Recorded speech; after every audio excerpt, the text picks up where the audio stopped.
Sign up now at elevate.miami.edu for my course, Organized Rhyme. Looking at the word legacy, while involving some wordplay, I'll use the first syllable to build upon. We'll use the first syllable, leg. For the second syllable, we'll use an. And for the third syllable, we'll use the word knee. So now we have leg and knee. Can we use it in context with legacy? Let's just see. Wordsworth Productions with a S.com for merch. I got 2 books available right now. Words Are Worth Volume 1, and I also have a children's book called Socks. Age range from 12 to 15, so it's kind of like the middle school and high school age range, but adults can read it as well. Word. What up, y'all? Welcome to another episode of What Words Worth, and you'll never know who I have on the show, such as this guest, illustrious artist, lyricist, able to make music, just coming in the room, vibing with you, hearing the beats, hearing what's going on, and then put down his verse and make sure everybody go, okay, that's what I'm talking about. I've had the honor to go through the catalog, listen to the joints, find out he's very heavy with the basketball, the basketball lingo and the basketball. He's heavy with that, with the references, the project names and everything like that. And it's dope, to connect with him and, be on the platform. And this platform is about having artists that are, lyricists, and they're also trying to highlight artists that may not have gotten they just due. Mm-hmm. So sometimes I take it back to the people that, laid a lot of the bricks in this foundation of like from the 90s to even current, what's going on, and they don't have a spotlight. And not only a spotlight about the music, but a spotlight about the bars, the craft, the creative process. And that's why I love doing this show. So having this guest on here today is very dope, man. Welcome to the show. You'll never know. What's up, brother? Worth, man. Thank you, brother. That was an ill intro, man. Appreciate you having me, man. First and foremost, this is an honor. Definitely an honor. I consider you as one of the predecessors that I listened to growing up. You know what I mean? Influence, like heavily influenced, man. I don't know. The last time we spoke, I was telling you that Mirror Music. And I was at Kansas State. This is back in 2004, and that album came through, and that it's got me through my first year in college, man. So, man, thank you. Thanks for the support of it, man. Yeah, that album is why I'm still here today, to be real. Mirror Music, that album. You know the industry, so. At that time, it was really important for me to get out of a backpacker name title. And that album brought me into the storytelling world. And that sustained for me for now, till to now. So, yeah, man, I appreciate you supporting and checking the album out, man. That was a very important breakthrough for me. No doubt. Yeah, man. So let's get into it, brother, man. What's the origin of your name? So back in the day, man, when I was like battling heavy, first and foremost, I was an Army brat. I was born in Baltimore, but I wasn't raised there. So I traveled a lot, and just meeting different people and just moving from like Kansas to California. And California was actually my start. Went by Verb. I was battling heavy, and then I met up with like this one dude named Mischief. He was an older dude. We used to chill in the barracks and just listen to mad hip hop, like we just kick it, you know what I'm saying? Listening to Foreign Exchange and Little Brother, Anya Morgan, like all that, man. And then one day he knew I was moving back out to Baltimore, and I knew there was a dude named Verb out in Baltimore. And I was I'm not trying to, you know what I'm saying, do that. And he was just like, yo, why don't you call yourself You'll Never Know? And once he broke everything down, like we sat there for like an hour, broke everything down. He like, spell it like this. This is what it means. And it's going to baffle people when people ask your name. And from there on, I ran with it, and every time people ask me what's my name, yo, it's hilarious, yo. And then once they dive into the catalog, they're like, "Oh, yo, this dude. I guess we now know." You know what I mean? So yeah, that's the origins of the name, man. Yeah, elaborate a little bit on that. Like, what does it mean? Like, as far as like when after I sat for this hour talking about it, what was like, I guess, exposed, or what was brought to light? Because everybody has a name. Yeah. You know what I'm saying? Everybody has a name. Everybody's a rapper, yo. And we were just on the lines of like, you know how like nowadays, like especially with the younger generation, you can tell like they just came up with that name a couple of days ago. You get what I'm saying? Like there's no real like origin or background to it. So I was just taking it as like, yo, everybody has a name. You'll never know. And yeah, it's just a play on words, man. And I just felt like it was definitely a dope name to kind of like trick people and just also open up a conversation to, just more diving into like this conversation that we're having now. Like, what's the origins of it? And again, I just wanted to stick to like, I wanted to stand out. Everybody has a name, and you'll never know my name. You feel me? Okay. And so that kind of also is interesting because it also can go to the, to the direction of you being diverse with you'll never know what you may want to rap about too. Exactly. Like you having this catalog, you talk about so many different things as well. So what was it like raised on a military base and being there and rapping, and were they shunning hip hop? What was it like? Did you hear other people playing it and Oh man. Oh, yo, the whole experience being a military vet, with people being deployed, like my father was like always deploying, and he did like 4 tours in Iraq. He did Desert Storm, Bosnia, but every time he came back from a tour, he would always have like mixtapes. He would always have like a big duffel bag of mixtapes because back then, I'm telling my age. I'll be 40 this year. But I'm 50, bro. So, back then, the Clue tapes was heavy.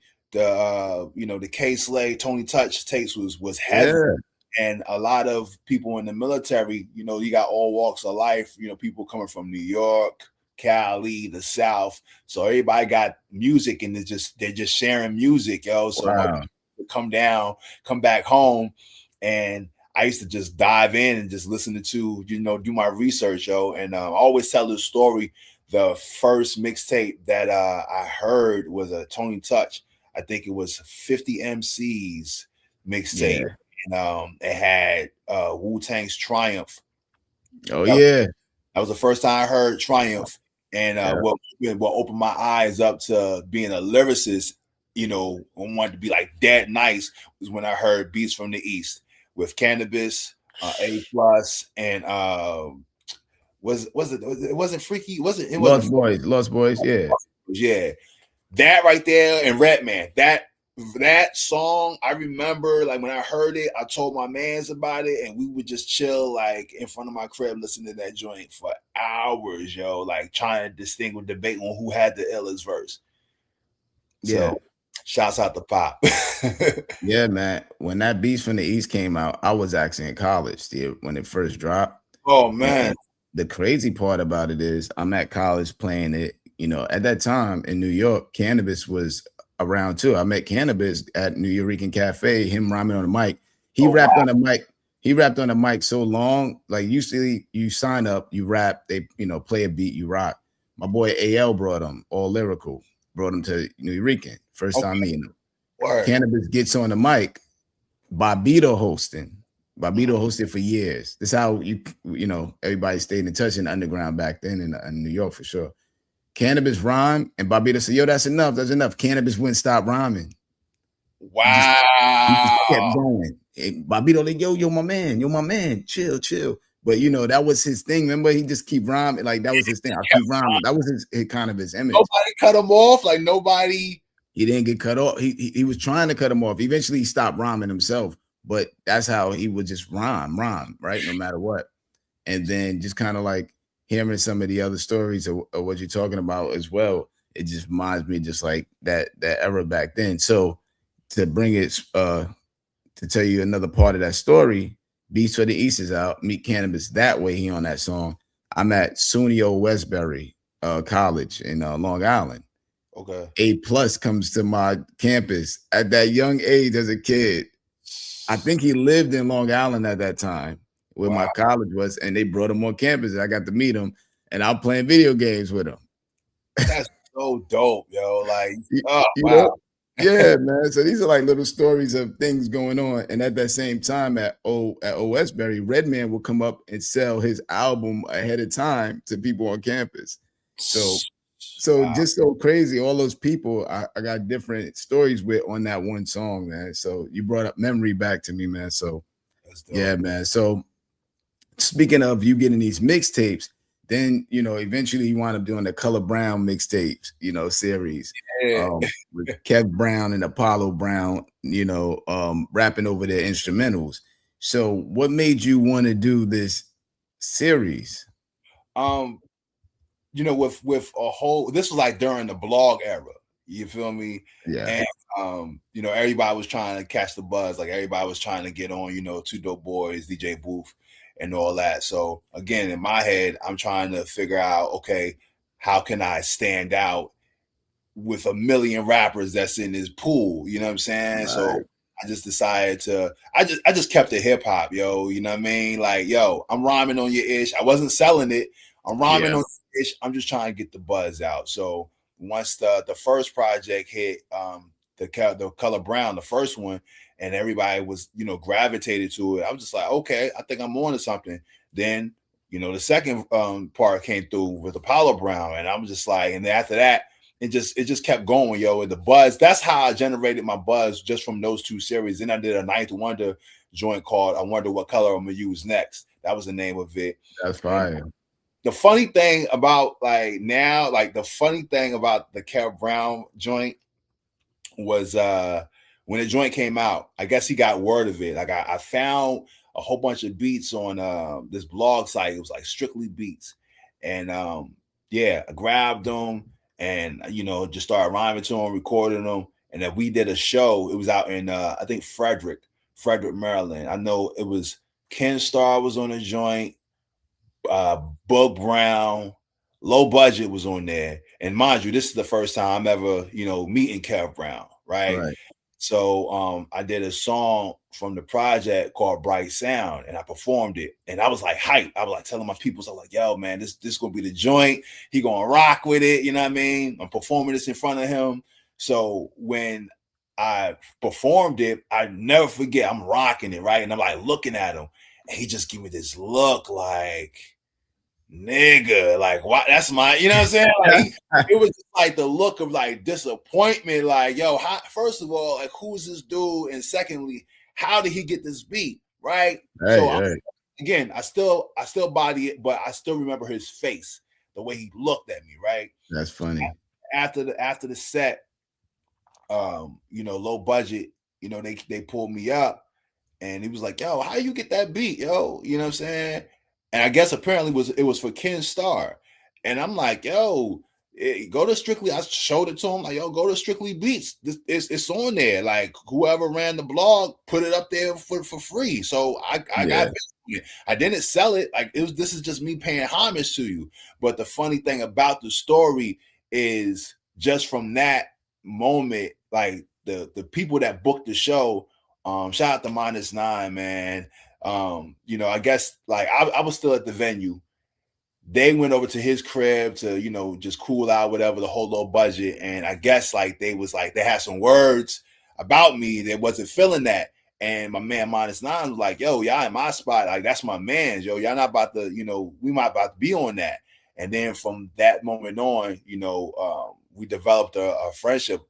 And, you know, Ken Starr, like, me and him, we cool. And just from that moment, just like, it's on some hip hop ish. It wasn't no disrespect, but it was just like me trying to pay homage to Kev Brown, showing like, yo, I'm a fan of your work. You know, I want to rhyme with your joints.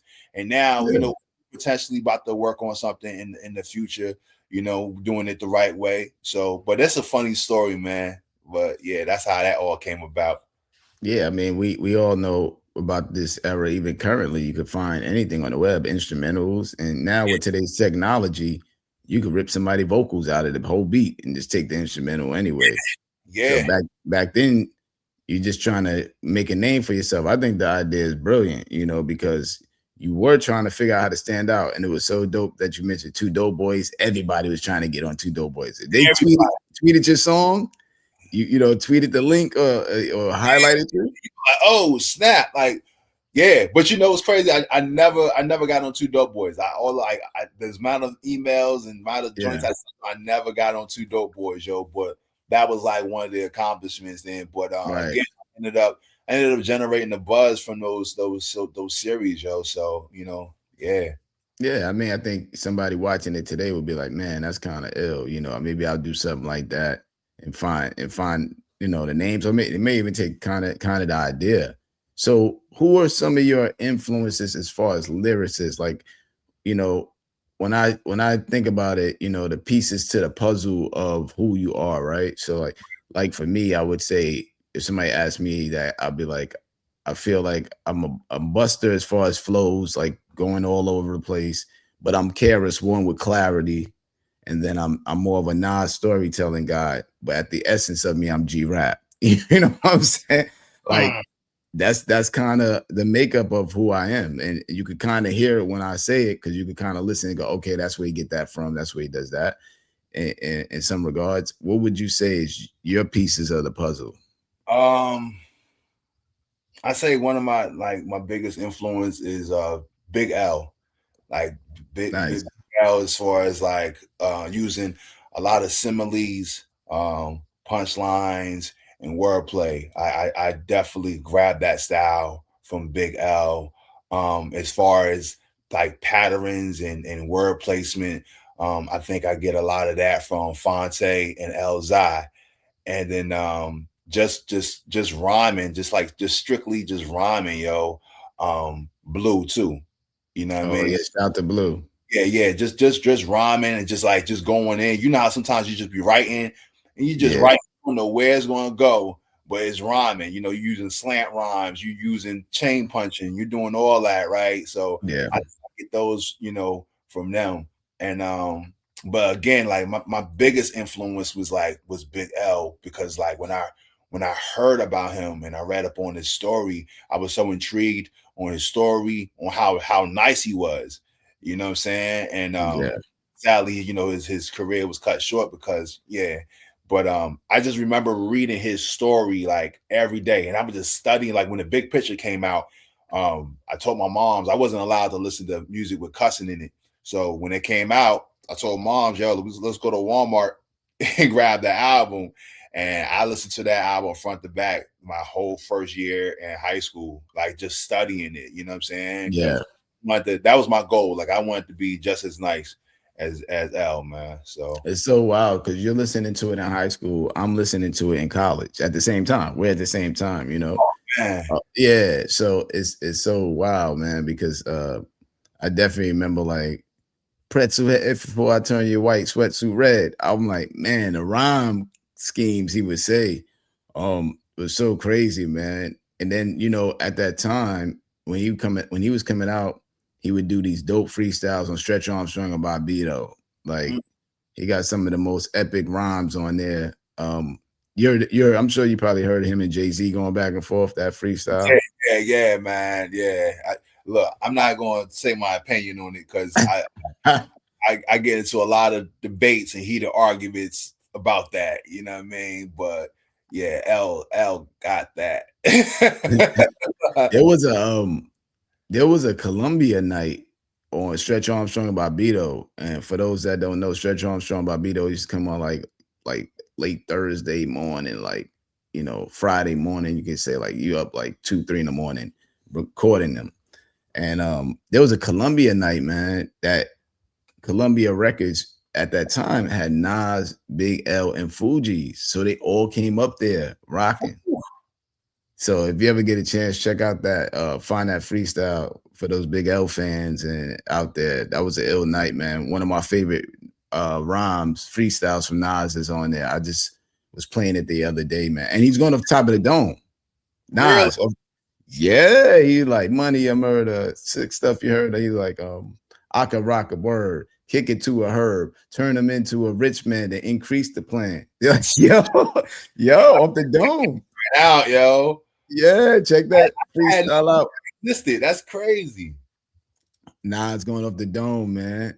Yeah, so dope, man. So your writing style, what would you say your writing style is? You know, for me, hearing your writing style, it's more so like when you said Big L, you made me go like, okay, now I see how you be projecting. Like you be project, you're like, yeah, you're projecting. I see your projection, like, because L when he come on, he's I got the you know what I'm saying? Yeah. So I noticed now your projection. And then your writing style is like, you know, you'll say a verse or say a rhyme, and then like you said, you'll switch your flow up. Yeah. So to me, it's kind of like fitting for your name. You'll never know kind of maybe where the cadence may land sometimes as well. Yeah. So how do you describe your writing style yourself? I try to work on, you know, different patterns, try, you know, come up with different, you know, styles, whatever. Like every project or every time I write, I never try to write the same. You know what I'm saying? I always try to write the same. And I could consider it like almost like a drunken style. You get what I mean? Like, because about me, man, is you know how some people like they can write to a instrumental and they trying to fit in pockets. You know what I'm saying? Right. Like me, I can write to an instrumental, but me, I'm one of them writers where I'll write first. Like if I get an instrumental and I'm working with someone, I get a beat first, I'll sit with the beat, I'll listen to the beat, you know, maybe for like weeks before I start writing. So it's already embedded in my brain. So I already know, okay, how to approach it. But sometimes 9 times out of 10, I'll write first and then I'll listen to the beat. And then that's where I'll start editing, you know what I'm saying? And trying to fit, you know, certain work. Cause I used to have an issue where I used to, like when I first started rhyming, like I had so much to say, you know what I'm saying? Like I had so much to say and I was just like always hard on myself. I'm like, yo, are people going to understand? Is this going to be over their head if I don't say this little part? But then, you know, my OGs that, you know, rhyme, they would always tell me like, yo, you nice, but you know, less is more. You know what I'm saying? It's important to be less is more, but to figure out where to fit it at. You know what I'm saying? So I always keep in mind to do that when I'm writing. Because even now, like I'll write up like, and sometimes you might say something ill and it may not be fitting. That right there be heartbreaking sometimes. Like I might say some ill-ish. I'm like, yo, this story's ill, but it doesn't fit in the pocket of the beat. You know what I mean? It doesn't sound right. So sometimes I'm like, all right, I could put this away and may save that for something else. You know what I mean? And I still make it work though. Yeah, it's interesting how you described it, like the drunken style. And then like everything you're saying, I hear in the songs. You know what I'm saying? Like it flows. So I'm like, because sometimes people aren't like as self-aware as they sound as you are. You know, you're very self-aware of your style and what you're doing and what you're creating. So it was interesting that kind of like me have a certain picture in my mind of your style, and then you say it. I'm like, okay, so he knows like his cadence is here. And when you said that you write rhymes sometimes and then you fit it to the beat, I remember finding out Guru did that.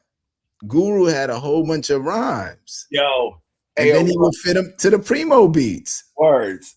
Not to cut you. Nah, good. Not to cut your wisdom off. It's funny that you say that. I'm putting this on here. This is the first time I'm making an announcement.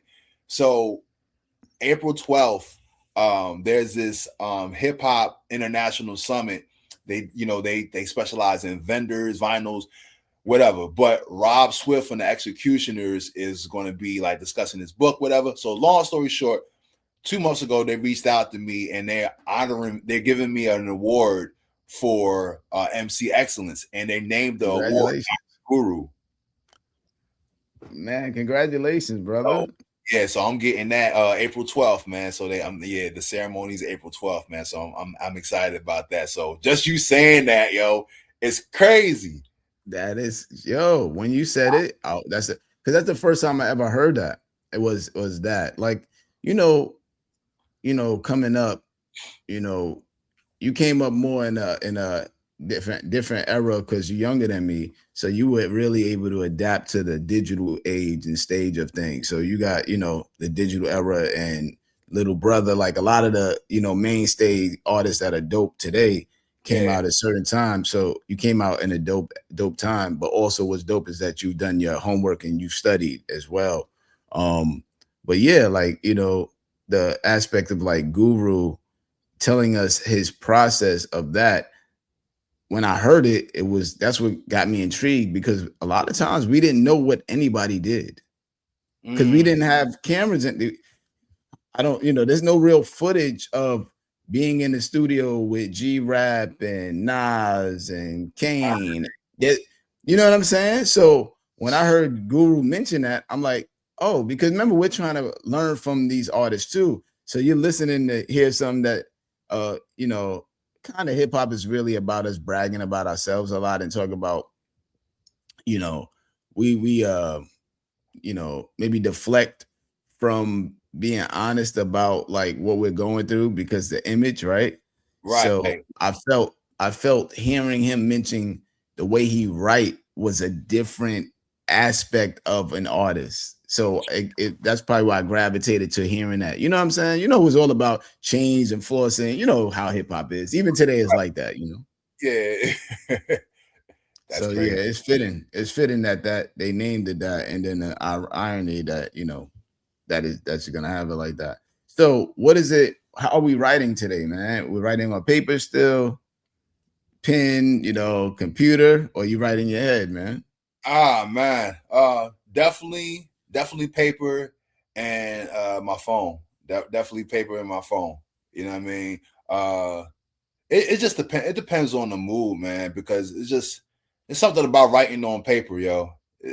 I can't explain it with the editing and crossing things out, like kind of making like a blueprint, you know what I'm saying? Because nobody's gonna understand it but you, right? So you writing on paper and somebody stumbles upon it, they're like, yo, what is this? They're not gonna understand, you know what I mean? Now with the phone, I feel like the phone is a bit easier because as far as like word placement, you get what I'm saying? Like you can take a word out, replace it, and then you can set your bars however you want, to set it, And I got a whole bunch of joints in my memos, yo. Like I got rhymes, like endless. Yeah.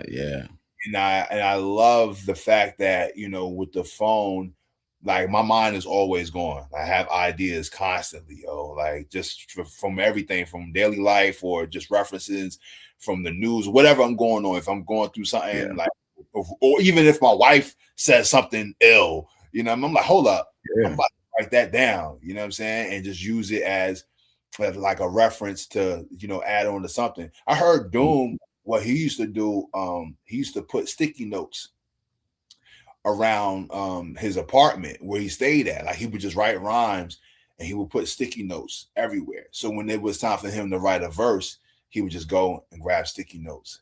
That's dope. Place it like that, yo. So I feel like whatever works for you, because nobody's gonna do you how you do you. Yeah. So the whole rhyming in your head, yo, it's like I still like freestyle every now and then, but everybody's like trying to take the whole Jay-Z format, like rhyming in their head, yo. Which is that's an awesome gift, yo. But with me, nah, I need to see it.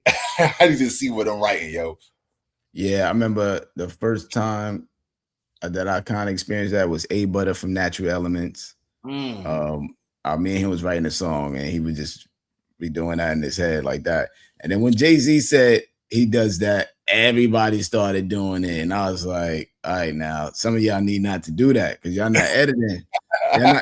Y'all not looking at, you know what I'm saying? They're not looking at that page full of words to figure out the puzzle. You know what I mean? Right. They started believing in that straight going off the dome and whatever they say they keep. And I was like, yeah, now it's not a go, really, man. Yeah. Not a go for everybody.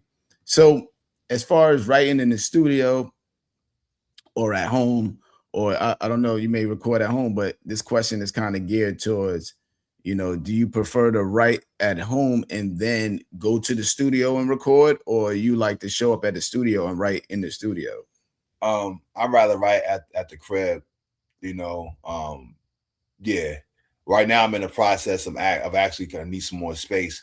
I'm in the process of having my own lab because studio time is clearly getting expensive. You know what I mean? Like, and also, with the way I work is like, say if I book a studio session like a month out. So whatever I'm working on, I work on it and I'm practicing in it that whole month.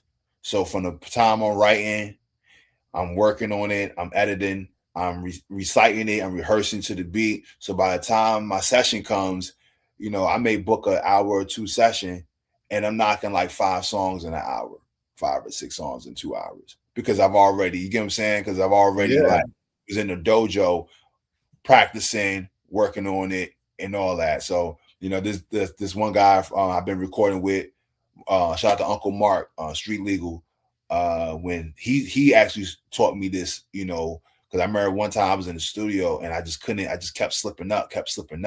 And he was like, yo, you should rehearse before you come. He's like, there's so many artists that waste money. And he had to do that. He's like, there's so many artists that come in here and waste money and they can't, get down. They're doing like 30 takes. They sweating in the dang booth because they, they can't. Yeah, it makes sense. And that right there, that once he gave me that gem, I was like, I just took it and ran with it. I'm like, yo, I'm not about to sit here and waste money. So now I'll book a studio session a month out, and that's $60, whatever the case may be. I'm knocking out 5 records. And then once you got this verse laid down and everything, you showing up, do you punch in your verse, or you got to do it straight through? I hate punching in. I don't like punching. I don't like punch.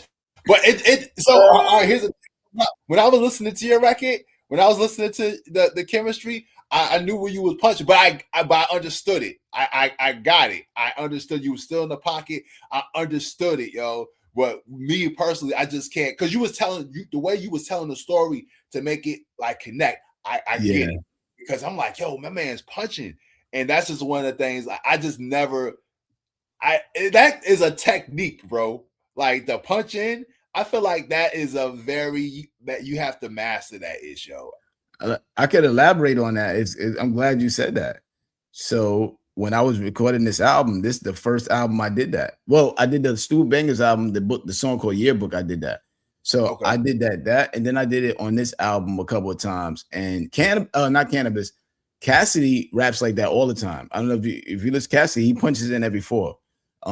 So it is a style that people do. And what the crazy part about doing it, this album, from even friends that's known me for years, they said the clarity of my voice and the way I'm saying stuff, they love the way that I sound on this album with clarity.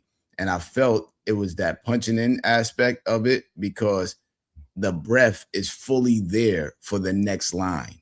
Like every line is fully there in volume. So, but I'm glad you caught that. Yeah, I intentionally did that, especially on the Realtor and some other songs for sure. I don't do it every song or every verse, but I've learned that, the clarity of the rhyme and people hearing it, but yeah, man, that's dope. You notice, man. I appreciate that. Yeah, man. Like I tried to, I don't know. I'll be the type, I'll be in the lab and I'll record, and then I'm almost at the finish line. Like I'm almost there, right?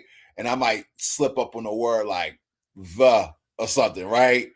And I tell the engineer, run it back. It might be a 24. And he'd be like, for real, you don't want to punch? I'm like, yo, run that joint back, yo. Yeah, I used to be like that, because we came up in a kind of an era of that, like certain engineers would be like, nah, you can say it from the top. Then you had certain engineers that'd be like punching in. I came up in the era of like, nah, run that straight through. You got it. Like people were trying to train you. Yeah. Right. They were like trying to train you to be the ultimate MC if you did that.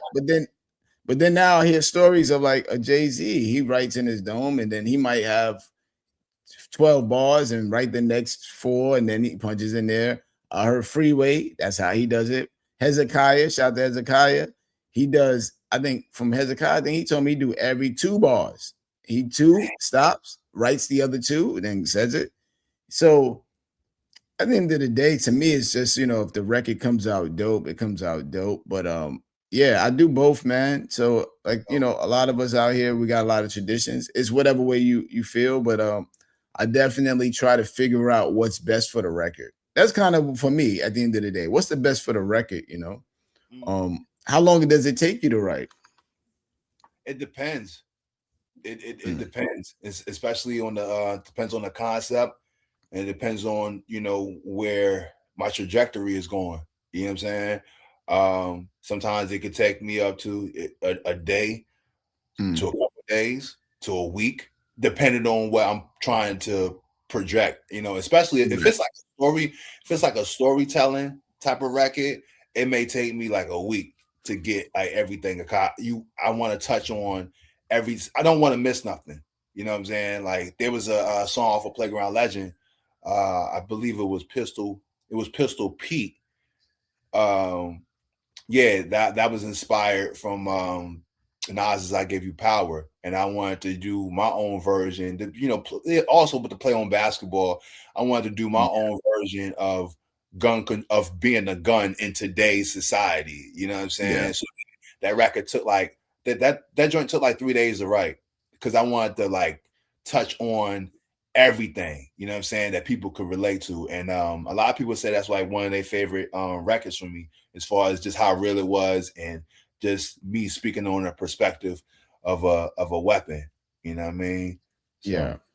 How do you deal with being a songwriter, right? Which is more than a rapper, I would say.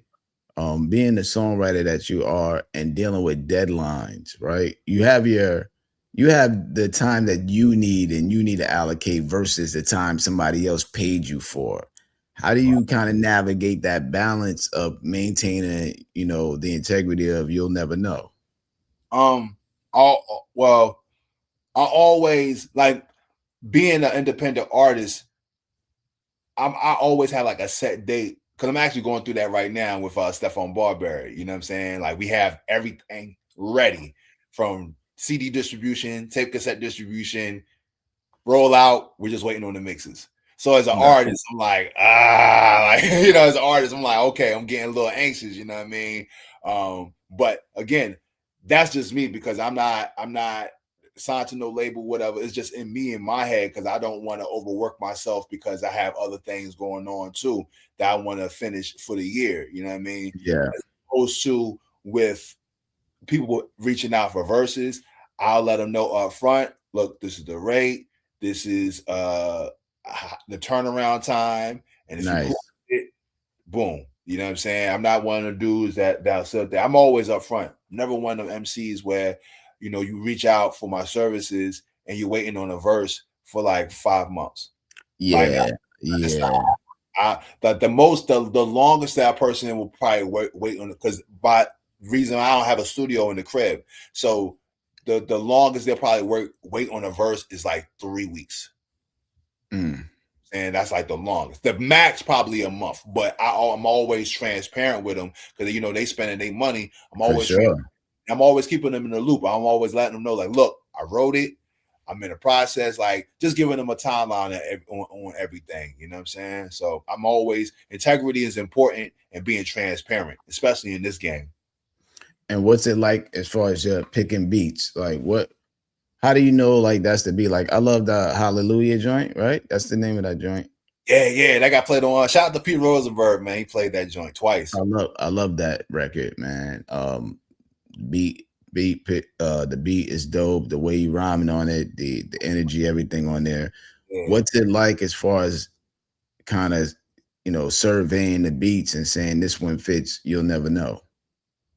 A lot of people know my sound. A lot of people know that I'm in the samples. It could be loops, chops, boom bap drums, or it just whatever. Like mainly everybody knows I'm like a lot of my music is sample bass heavy. So, you know, I mean, I'm picky. I'm super picky, yo. So sometimes they'll send me batches and they could probably send me like 20 joints and I may pick like 5 out of them. You know what I mean? Just because you know, they have to speak to me in a certain way. So and I'll sit around, like I'll listen to beats and I'll be in the whip and, you know, take that and just let it speak to me. You know what I mean? Like that's our process, yo. It's really rare that I could get a beat and then, you know, it'll grab me and I'm like, oh shit, I got right then and there. Majority of the time I get instrumentals, I take it in the whip and just ride around and just get that feeling. Yeah, it's dope, man. The stuff you're mentioning, man, brings back other things. Like in Sony Studios, back in the days, they actually had a car cut like in the wall. Like they had like you walk down a hallway and they knew that people was going to their car to listen. So they actually made a simulation of a car in the wall, like in the hall. So you walk down the hall and instead of walking into a room, they have a step up, you step up and you sit into a car. And you can sit across from each other, close the door, and then you simulate like you're in the car so you can hear the car test. That's crazy. What? You just messed my head up with that. I never heard that before, yo. That's crazy, right? Yeah, in Sony Studios. And because you would go downstairs and then it's a long hallway. And this is so you know, to avoid all going down the long hallway and then going upstairs, see your car and all of that. They just had a step up and the you sitting there and there's a car. It's a car cut out. It was more like, you know, it was kind of like oval shape with a door there, but you know, you could sit across from each other and they closed it and it was kind of set up like a car. So you could do a car test and before you go outside.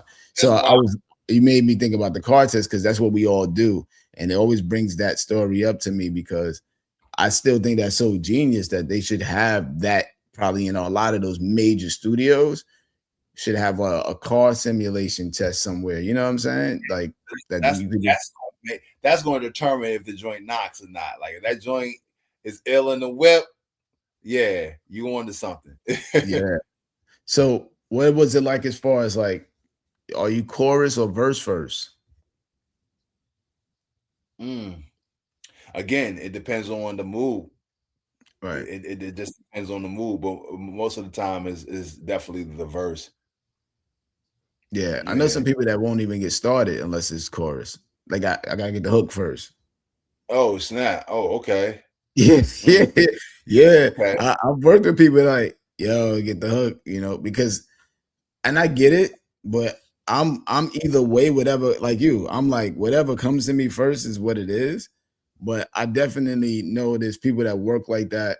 Especially I've known big name producers because for them, they don't care what you're rapping about. If the hook ain't fire, it don't matter what you're rapping about. Right. Because they're making hit records. Right. Yeah, I get it. So they don't care about no rhyme. Yeah, I had a friend, his name was Jay Pressure. And again, he was a military. He was dead nice. Yo, Cannabis was like one of his biggest influences, yo. But he would write and how he would do his hook, like whenever if he wrote a 16 and it was too much, like he still had joints left over, like 4 bars left over, he'll use them last 4 for the hook. Yeah. You know, and that's dope. It is dope because you could do that. I think some people wouldn't do that. They thought they may have to make something fresh, but a lot of times the bars are the hook. Yeah. I actually did that. This joint that I'm working on now, with Sites Greeny, Gex Armour, man, he's from Queens, and I just randomly did that a couple of days ago. We're just like, oh, all right, I'm gonna use these last 4.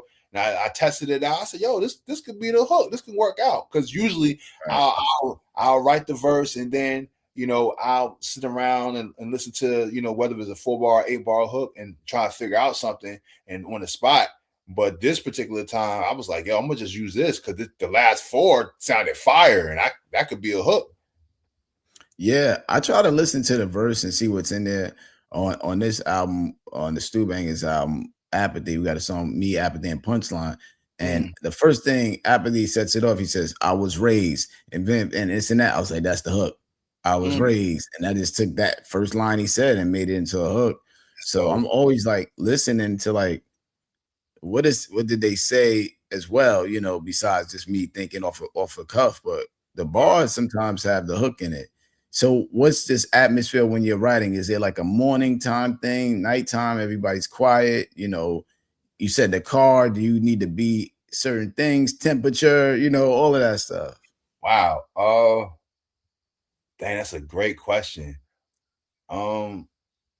I could, as I'm getting older now, I consider myself a night writer. Like I rather write at night. You know what I'm saying? I have a nice glass of wine, you know, something, or I might burn something and just to, you know, set the atmosphere. But yeah, definitely. The older I'm getting, I definitely like writing at night, man. And especially late at night, yo, like super late. I sometimes I get off work at like maybe 8:30. Get to the crib around 9, and I just, you know, kind of wind down, relax, and I'm pinning probably at 12, 1 o'clock in the morning, yo. Yeah, I miss those vibes. How about do you like the vibe of being in the studio with everybody around, or if you're in the studio, it's just you and the engineer? Because now, you know, you've been through those eras. There was when I did Concords with Logic Marsalis, and we did Amazing Hallelujah. Yeah, I was in the lab when I wrote that. A lot of our projects that me and him did, we was in a lab together. It was just me and him. You know what I mean? Sometimes like that, the studio, the crowdedness of the studio could kind of like alter things, yo. Then you got mad niggas, they smoking weed. Like I'm just like, bro, like yo, I clouded my whole train of thought right now, yo. You know what I'm saying? Right. So I don't know. Me, I like it more personally, either if it's me and the engineer, or I just rather, you know, be dolo. And how do you feel like you found your voice? Like, was it like a moment when you said, this is me now. I sound like me, you know, I got my style. I think we all have started or sounded like someone, or like right, and then eventually you become you. So how did you like figure out when you sounded like You'll Never Know?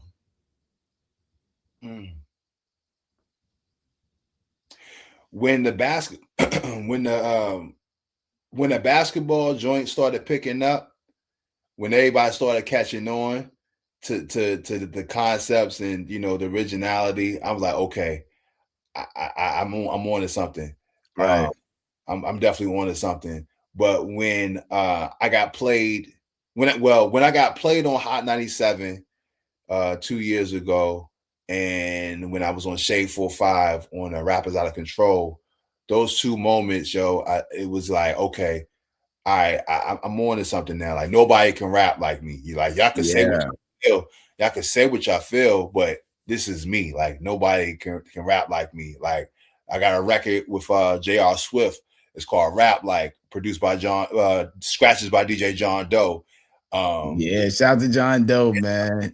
He's always been so. He was like, I did my first interview with him. You know what I'm saying, with Southern Vanguard. So shouts to them. They always been supporting me. But I remember when I did that record, Rap Like, and you know, had the cuts, the Prodigy cuts, like a Rap Like, no one out there can F with me.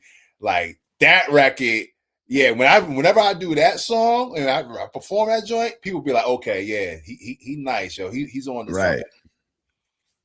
Yeah, man. Shout out to John Doe. He did cuts on Nominated on this album. He did cuts on the last Stu Bangers project, the song called The Madness. He's like that go-to guy, man. You know, when you get those cuts, man, you know it takes the record to another level, brother. That's just everything, man. Everything.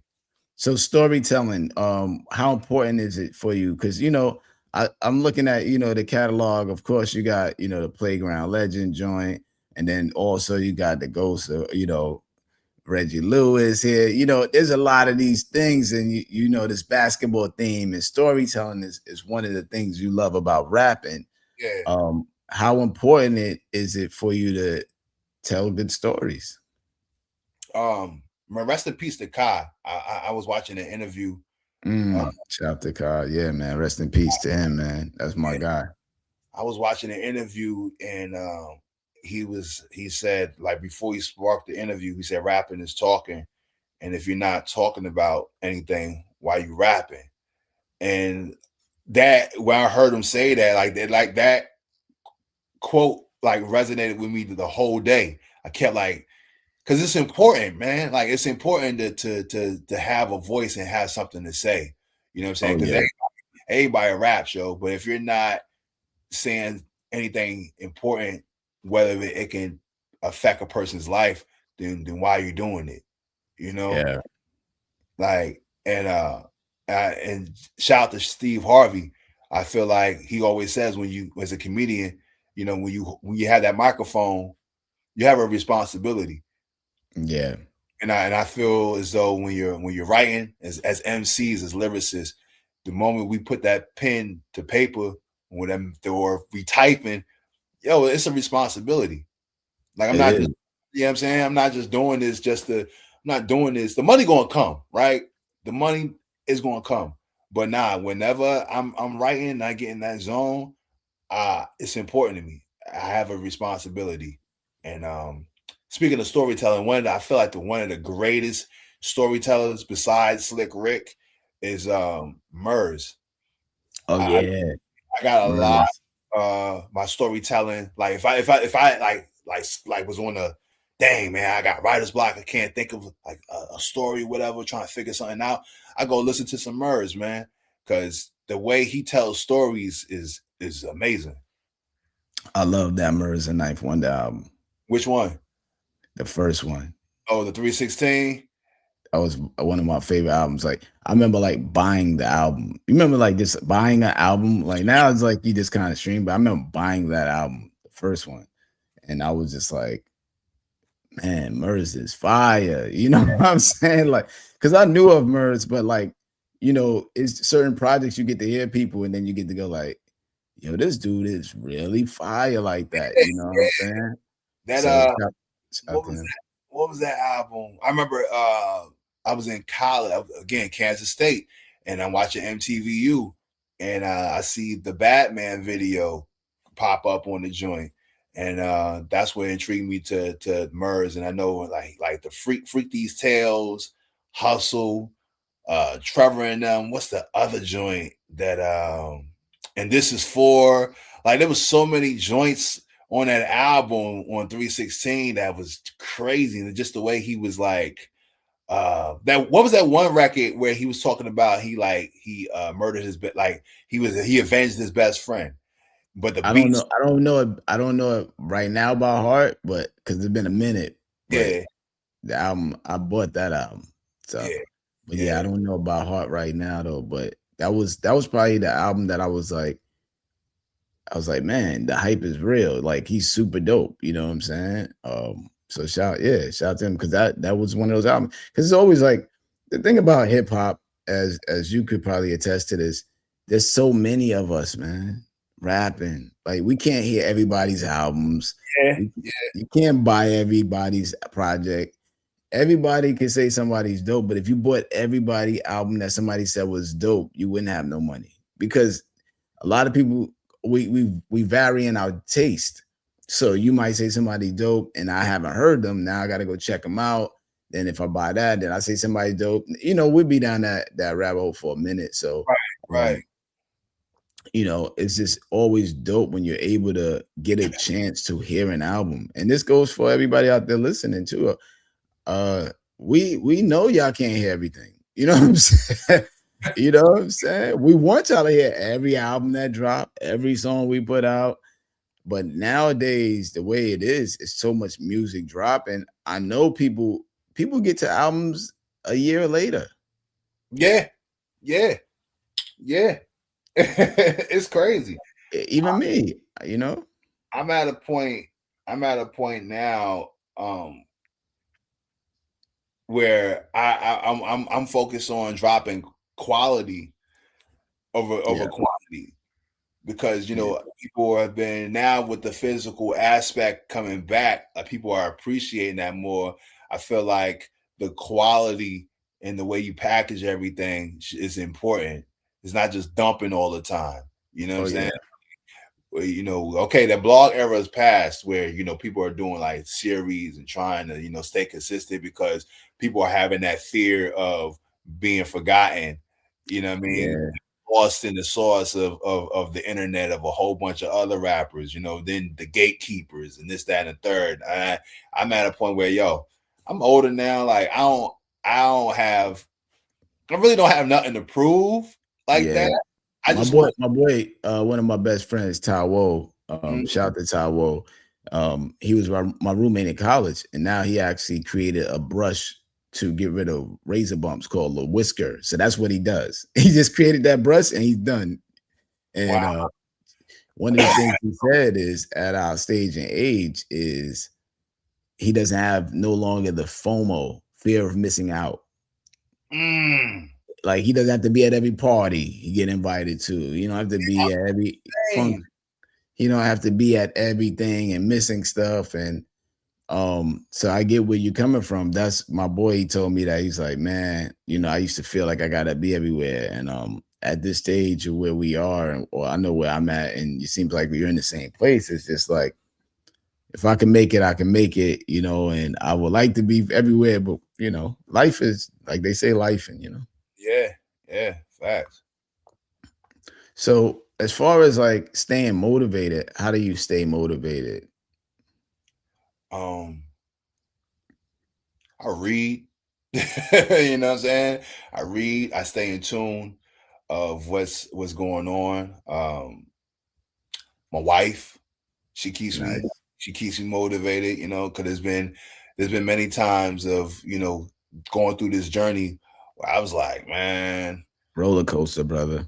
I don't even want to do this no more. You know what I'm saying? Like you start thinking about, I'm thinking about retirement, like all that. Like I love this music, and by the grace of God, I'm able to, it comes in spurts. Like I'm able to, get a verse here, sell a verse here, sell vinyl here, you know what I mean? Like, but I'm grateful for that. What hip hop has done, it's paid bills. You get what I'm saying? It's helped pay for trips, you know what I mean? Like, so I'm grateful for that, right? But then on an aspect, you like, as you're getting older, you like, man, do I still want to, do this and dedicate my time to the craft? And at this point, it's like I'm not even trying to impress others. Like, I'm just trying to, me, from my sanity, because I love this shit. I love it so much. But as again, it's like, okay, just keep pushing. When there was times where I just stopped like wanting to, rhyme, whatever, like it was wifey to tell me like, nah, this is something that you enjoy doing. Like, I'm gonna be right there regardless if you get money from it or not. This is something that makes you happy. When I met you, this is something that makes you happy. And I don't lose that, yo. So those things I appreciate. When people start thinking about, the first thing is the money motivator. I mean, of course we gotta pay bills, money. But if that's your first motivation, you in the wrong joint. You rhyming for the wrong reason, brother. I think also one of the things that's very important that you said is that you work. And, I have a job as well. And I think I tell people to find a good distraction.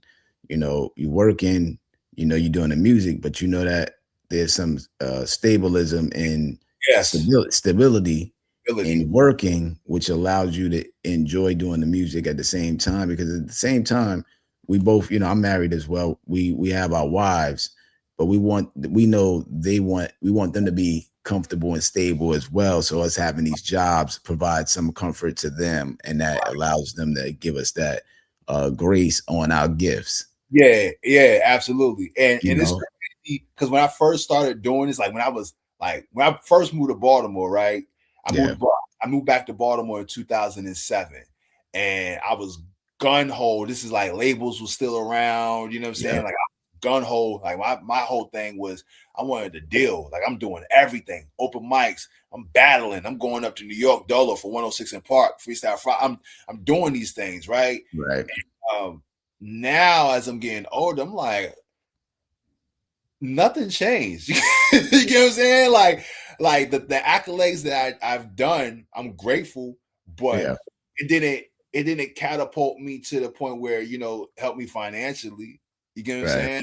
And I was chasing that, you know. So now as a married man, it's like, okay, it's extra income, you know what I'm saying, to help out with the, you know, the household, but you know, it's no pressure as opposed to a person that's just grinding and they're like, yo, I don't got no job. This is what I'm doing. Like, nah, that could be stressful, man. And for so long, I was chasing that, yo, when I was younger. Me too. Everybody. I think a lot of us did. You know, you try to use your youth as much as you can to roll the dice and gamble and so on and so forth. And at some point, you realize that you can actually, you know, the pride of, you know, being dissed that you are working and rapping. It's like, man, you working. You got like all of that stuff now has come out the window. And I'm glad we've matured as a culture to understand that it's okay to do both, because early on it just we were shunning each other. And now it's great to see that you got people that are doing both in stride, and then if the music takes off, it takes off. But other than that, we, you know, at this stage and age, it's like music is more of a side hustle, and we're defining ourselves differently. So we're, you know, before we go, what are 3 works of yours that we should check out? Like which projects would you suggest? Maybe 3 songs. Wow. Definitely Concords with me and Logic Marsalis. Playground Legend, which I just dropped with Ray Robinson. And Technical Foul produced entirely by J.R. Swift. And for a bonus, The Ghost of Reggie Lewis, produced by God Sense Beats. Yeah, so I'm putting up these, they're on the screen for those that are watching, and then those that are listening, I'm putting up the covers, and check those projects out. Man, I just love the way he's able to do these themes of basketball and the passion of basketball. You hoop yourself? What's your team? Oh yeah, man. Now, man, I like college. Like I like the Terps. You know what I'm saying? The basket. This is another thing. I always get into it with people because I was raised in the 90s, so it's like basketball is different. You know, for sure. Like now, everybody wants to be a point guard. Like everybody wants to shoot. Like there's no finesse in the game anymore, yo.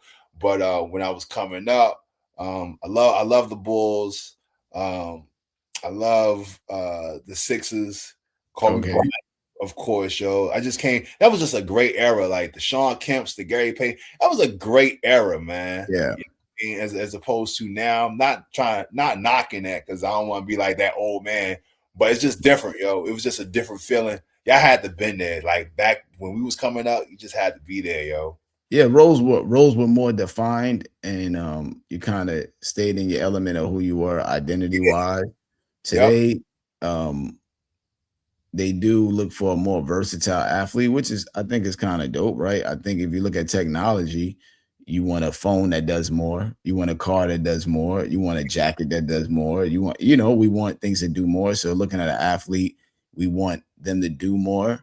I just think that I think the people need to, like, especially the AAU kids and all of that, I think they need to practice a lot more too.